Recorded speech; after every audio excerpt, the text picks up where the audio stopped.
ಇವತ್ತಿನ ಈ ವಿಡಿಯೋದಲ್ಲಿ ಸಿಂಪಲ್ ಆಗಿ ಒಂದು ಸ್ವೀಟ್ ರೆಸಿಪಿಯನ್ನು ಮಾಡಿ ತೋರಿಸ್ತಾ ಇದ್ದೀನಿ. ವಿಶೇಷ ಸಂದರ್ಭಕ್ಕೆ, ಮನೆಗೆ ಗೆಸ್ಟ್ ಬಂದಾಗ ಅಥವಾ ಸಿಹಿ ತಿನ್ನಲಿಕ್ಕೆ ಮನಸ್ಸಾದಾಗ ಈ ಸಿಹಿಯನ್ನು ಮಾಡ್ಕೊಳ್ಬೋದು. ಕೇವಲ 5 ನಿಮಿಷದಲ್ಲಿ ಗ್ಯಾಸ್ ಅಥವಾ ಒಲೆಯನ್ನು ಉಪಯೋಗಿಸದೆ ಮನೆಯಲ್ಲಿರುವಂತಹ ಕೆಲವೇ ಸಾಮಗ್ರಿಗಳಿಂದ ಮಾಡುವಂತಹ ಈ ಸ್ವೀಟ್ ರೆಸಿಪಿಯನ್ನು ಹೇಗೆ ಮಾಡೋದು ಅಂತ ನೋಡೋಣ ಬನ್ನಿ. ಹಲೋ ಫ್ರೆಂಡ್ಸ್, ನಮಸ್ತೆ. ಶ್ರೀ ಮ್ಯಾಜಿಕ್ ಕಿಚನ್ಗೆ ಸುಸ್ವಾಗತ. ಮೊದಲಿಗೆ ನಾನಿಲ್ಲಿ ಚಿಕ್ಕ ಮಿಕ್ಸಿ ಜಾರನ್ನು ತೊಗೊಂಡು ಅದಕ್ಕೆ ಒಂದು 10 ಗೋಡಂಬಿ, 10 ಬಾದಾಮನ್ನು ಹಾಕ್ಕೊಂಡಿದ್ದೀನಿ. ಹಾಗೆ ಒಂದು 15ರಿಂದ 20 ದ್ರಾಕ್ಷಿಯನ್ನು ಕೂಡ ಹಾಕ್ಕೊಳ್ತಾ ಇದ್ದೀನಿ. ಇನ್ನು ಜಾಸ್ತಿ ಡ್ರೈ ಫ್ರೂಟ್ಸ್ಗಳನ್ನು ಕೂಡ ಹಾಕ್ಕೊಳ್ಬೋದು.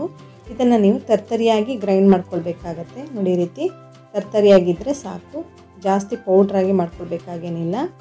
ಈ ರೀತಿ ತರ್ತರಿ ಇದ್ದರೆ ಸಾಕಾಗತ್ತೆ. ಇದನ್ನು ಈಗ ಒಂದು ಪ್ಲೇಟ್ಗೆ ಹಾಕಿ ಸೈಡಲ್ಲಿ ಇಟ್ಕೊಂಡಿರ್ತೀನಿ.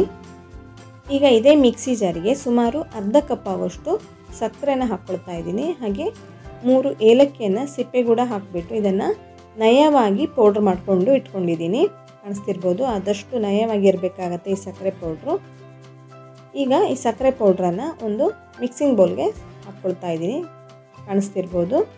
ಈಗ ಇದಕ್ಕೆ ನಾನು ಹಾಲನ್ನು ಹಾಕ್ಕೊಳ್ತಾ ಇದ್ದೀನಿ. ಹಾಲು ಬದಲಿಗೆ ನೀವು ನೀರನ್ನು ಕೂಡ ಹಾಕ್ಕೊಳ್ಬೋದು. ನಾನಿಲ್ಲಿ ಒಂದು 4ರಿಂದ 5 ಟೇಬಲ್ ಸ್ಪೂನ್ ಆಗೋಷ್ಟು ಹಾಲನ್ನು ಸೇರಿಸ್ಕೊಂಡು ಇದನ್ನು ಚೆನ್ನಾಗಿ ಮಿಕ್ಸ್ ಮಾಡ್ಕೊಳ್ತಾ ಇದ್ದೀನಿ. ನೋಡಿ, ಈ ರೀತಿ ತುಂಬ ಗಟ್ಟಿ ಮಾಡ್ಕೊಳ್ಬೇಡಿ. ನೋಡಿ, ಈ ಕನ್ಸಿಸ್ಟೆನ್ಸಿಯಲ್ಲಿ ಇರಬೇಕಾಗತ್ತೆ.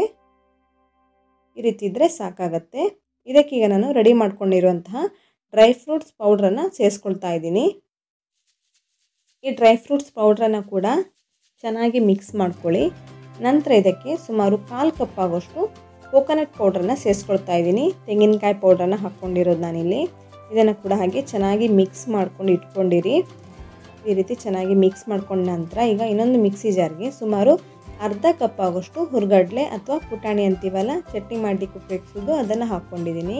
ಹಾಗೆ ಅದೇ ಕಪ್ಪಲ್ಲಿ 3 ಕಪ್ ಆಗೋಷ್ಟು ಮಂಡಕ್ಕಿಯನ್ನು ಹಾಕ್ಕೊಳ್ತಾ ಇದ್ದೀನಿ.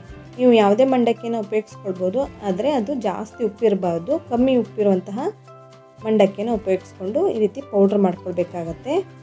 ಚೆನ್ನಾಗಿ ಎರಡನ್ನು ಕೂಡ ಪೌಡ್ರ್ ಮಾಡ್ಕೊಂಡು ಇಟ್ಕೊಂಡಿದ್ದೀನಿ ನಾನು.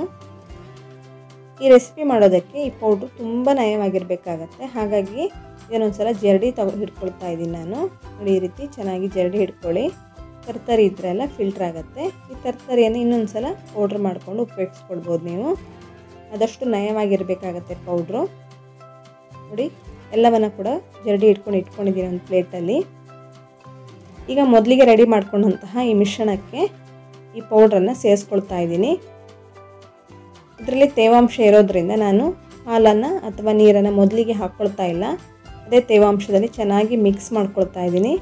ಅಗತ್ಯವಿದ್ದರೆ ಮಾತ್ರ ಹಾಲನ್ನು ಸೇರಿಸ್ಕೊಳ್ಬಹುದು. ನೋಡಿ, ಇದೀಗ ಚೆನ್ನಾಗಿ ಮಿಕ್ಸ್ ಮಾಡ್ಕೊಳ್ತಾ ಬರ್ತಾ ಇದ್ದೀನಿ.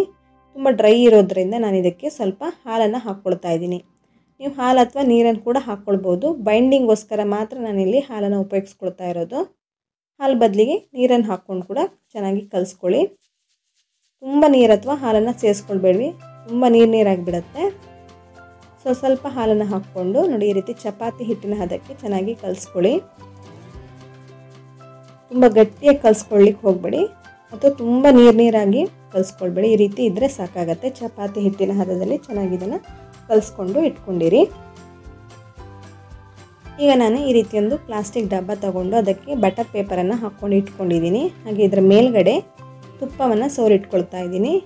ಈಗ ರೆಡಿ ಮಾಡ್ಕೊಂಡಂತಹ ಈ ಮಿಶ್ರಣವನ್ನು ಇದರಲ್ಲಿ ಇಟ್ಟು ಚೆನ್ನಾಗಿ ರೀತಿ ಸೆಟ್ ಮಾಡ್ಕೊಳ್ತಾ ಇದ್ದೀನಿ. ಕಾಣಿಸ್ತಿರ್ಬೋದು. ನೋಡಿ, ಈ ರೀತಿ ಚೆನ್ನಾಗಿ ಸೆಟ್ ಮಾಡ್ಕೊಳ್ಳಿ. ತುಪ್ಪ ಮೊದಲಿಗೆ ಸೋರ್ಕೊಂಡಿರೋದ್ರಿಂದ ನೀಟಾಗಿ ತೆಗಿಲಿಕ್ಕಾಗತ್ತೆ. ಹಾಗೆ ಇದನ್ನು ಈ ರೀತಿ ಒಂದು ಸ್ಪೂನಿನ ಸಹಾಯದಿಂದ ಸೆಟ್ ಮಾಡ್ಕೊಳ್ತಾ ಇದ್ದೀನಿ. ಸ್ಪೂನಿಗೆ ನಾನು ಸ್ವಲ್ಪ ತುಪ್ಪ ಸೋರಿಟ್ಕೊಂಡಿದ್ದೆ. ಈ ರೀತಿ ಚೆನ್ನಾಗಿ ಸೆಟ್ ಮಾಡ್ಕೊಳ್ಳಿ. ಕೈಯಲ್ಲಿ ಸೆಟ್ ಮಾಡ್ಕೊಳ್ಳಿಕ್ಕಾದರೆ ಕೈಯಲ್ಲಿ ಕೂಡ ಸೆಟ್ ಮಾಡ್ಕೊಳ್ಬೋದು, ಅಥವಾ ಈ ರೀತಿ ಸ್ಪೂನಿನ ಸಹಾಯದಿಂದ ಅಥವಾ ಯಾವುದೇ ರೀತಿಯ ತಟ್ಟೆನ ಸಹಾಯದಿಂದ ಕೂಡ ಚೆನ್ನಾಗಿ ಸೆಟ್ ಮಾಡ್ಕೊಳ್ಬೋದು. ನೋಡಿ, ಇದೀಗ ಚೆನ್ನಾಗಿ ಸೆಟ್ ಆಗಿದೆ. ಇದರ ಮೇಲ್ಗಡೆ ಸ್ವಲ್ಪ ಡ್ರೈ ಫ್ರೂಟ್ಸನ್ನು ಕೂಡ ಹಾಕ್ಕೊಂಡಿದ್ದೀನಿ. ಡ್ರೈ ಫ್ರೂಟ್ಸ್ ಹಾಗೆ ದ್ರಾಕ್ಷಿಯನ್ನು ರೀತಿ ಚಿಕ್ಕದಾಗಿ ಕಟ್ ಮಾಡಿಕೊಂಡು ಅದನ್ನು ಹಾಕ್ಬಿಟ್ಟು ಸೆಟ್ ಮಾಡ್ಕೊಂಡು ಇಟ್ಕೊಂಡಿದ್ದೀನಿ. ಇದನ್ನೀಗ ಹಾಗೆ ಒಂದು ಅರ್ಧ ಗಂಟೆ ಸೆಟ್ ಆಗಲಿಕ್ಕೆ ಇಡಬೇಕು. ಫ್ರಿಜ್ಜಲ್ಲಿ ಇಟ್ಟರೆ ಒಂದು 10 ನಿಮಿಷದೊಳಗೆ ಸೆಟ್ ಆಗುತ್ತೆ. ನಾನೊಂದು 10 ನಿಮಿಷ ಫ್ರಿಜ್ಜಲ್ಲಿಟ್ಟು ಸೆಟ್ ಮಾಡ್ಕೊಳ್ಳಿಕ್ಕೆ ಇಟ್ಟಿದ್ದೆ. ಇದೀಗ ಒಂದು 10 ನಿಮಿಷ ಆಗಿದೆ. 10 ನಿಮಿಷದ ನಂತರ ನಾನು ಇದನ್ನು ತೆಗಿತಾ ಇದ್ದೀನಿ. ನೋಡಿ, ಈ ರೀತಿ ಸೈಡಲ್ಲೆಲ್ಲ ಓಪನ್ ಮಾಡಿಕೊಂಡು ಒಂದು ಪ್ಲೇಟ್ಗೆ ಇದನ್ನು ಡಿಮೋಲ್ಡ್ ಮಾಡ್ಕೊಳ್ತಾ ಇದ್ದೀನಿ. ನೋಡಿ ಈ ರೀತಿ ಚೆನ್ನಾಗಿ ತೆಗಿಲಿಕ್ಕಾಗಿದೆ. ಈ ರೀತಿ ಉಲ್ಟಾ ಹಾಕ್ಕೊಂಡಿದ್ದೀನಿ. ಬಟರ್ ಪೇಪರನ್ನು ಕೂಡ ತೆಗೆದಿದ್ದೀನಿ. 10 ನಿಮಿಷದಲ್ಲಿ ಇದನ್ನು ತೆಗೆದಿದ್ದೀನಿ ನಾನು ಫ್ರಿಜ್ಜಲ್ಲಿ ಇಟ್ಬಿಟ್ಟು. ಕೂಡಲೇ ತಿನ್ನಬೇಕಾದ್ರೆ ರೆಡಿ ಮಾಡಿದ ನಂತರನೇ ನೀವು ತೆಗಿಲಿಕ್ಕಾಗ್ತದೆ. ಇದೀಗ ಚೆನ್ನಾಗಿ ಕಟ್ ಮಾಡ್ಕೊಳ್ತಾ ಇದ್ದೀನಿ. ಯಾವ ಶೇಪಲ್ಲಿ ಬೇಕಾದರೂ ನೀವು ಕಟ್ ಮಾಡ್ಕೊಳ್ಬೋದು. ಈ ಸ್ವೀಟನ್ನು ನೀವು ಎಲ್ಲಿ ಬೇಕಾದರೂ ಮಾಡ್ಕೊಳ್ಬೋದು. ಅಡುಗೆ ಮನೆಯೇ ಬೇಕಂತೇನಿಲ್ಲ, ಗ್ಯಾಸ್ ಹಚ್ಕೊಳ್ಬೇಕಂತೇನಿಲ್ಲ. ಸಿಂಪಲ್ಲಾಗಿ ಕ್ವಿಕ್ಕಾಗಿ ಮನೆಯಲ್ಲಿರುವಂತಹ ಕೆಲವೇ ಸಾಮಗ್ರಿಗಳನ್ನು ಉಪಯೋಗಿಸ್ಕೊಂಡು ಈ ಸ್ವೀಟನ್ನು ರೆಡಿ ಮಾಡ್ಕೊಳ್ಬೋದು. ತುಂಬ ಟೇಸ್ಟಿಯಾಗಿರುತ್ತೆ. ಡ್ರೈ ಫ್ರೂಟ್ಸ್ಗಳನ್ನೆಲ್ಲ ಹಾಕಿರೋದ್ರಿಂದ ತುಂಬ ಚೆನ್ನಾಗಿರುತ್ತೆ. ಒಂದ್ಸಲ ಇದನ್ನು ಟ್ರೈ ಮಾಡಿ ನೋಡಿ. ಮಂಡಕ್ಕಿಯಿಂದ ಹೊಸ ರೀತಿಯ ಸ್ವೀಟನ್ನು ಮಾಡಿ ತೋರಿಸಿದ್ದೀನಿ ನಾನಿವತ್ತು. ಹೇಗಿದೆ ಅಂತ ನನಗೆ ಕಮೆಂಟ್ ಮಾಡಿಬಿಟ್ಟು ಹೇಳಿ. ಫ್ರೆಂಡ್ಸ್, ನೀವಿನ್ನು ಶ್ರೀ ಮ್ಯಾಜಿಕ್ ಕಿಚನನ್ನು ಸಬ್ಸ್ಕ್ರೈಬ್ ಆಗಿಲ್ಲ ಅಂದರೆ ಸಬ್ಸ್ಕ್ರೈಬ್ ಮಾಡ್ಕೊಳ್ಳಿ. ನೋಡಿ ಯಾವ ರೀತಿ ಸಾಫ್ಟಾಗಿ ಬಂದಿದೆ, ಬೇಡದಷ್ಟೇ ಟೇಸ್ಟಿಯಾಗಿದೆ, ಹಾಗೆ ಸಾಫ್ಟಾಗಿ ಬಂದಿದೆ. ಹಾಗೆ ಪಕ್ಕದಲ್ಲಿರುವಂತಹ ಬೆಲ್ಲೈಕನನ್ನು ಪ್ರೆಸ್ ಮಾಡಿ, ಲೈಕ್ ಮಾಡಿ, ಶೇರ್ ಮಾಡಿ, ಹಾಗೆ ಕಮೆಂಟ್ ಮಾಡೋದಕ್ಕೆ ಮರಿಬೇಡಿ. ಧನ್ಯವಾದಗಳು.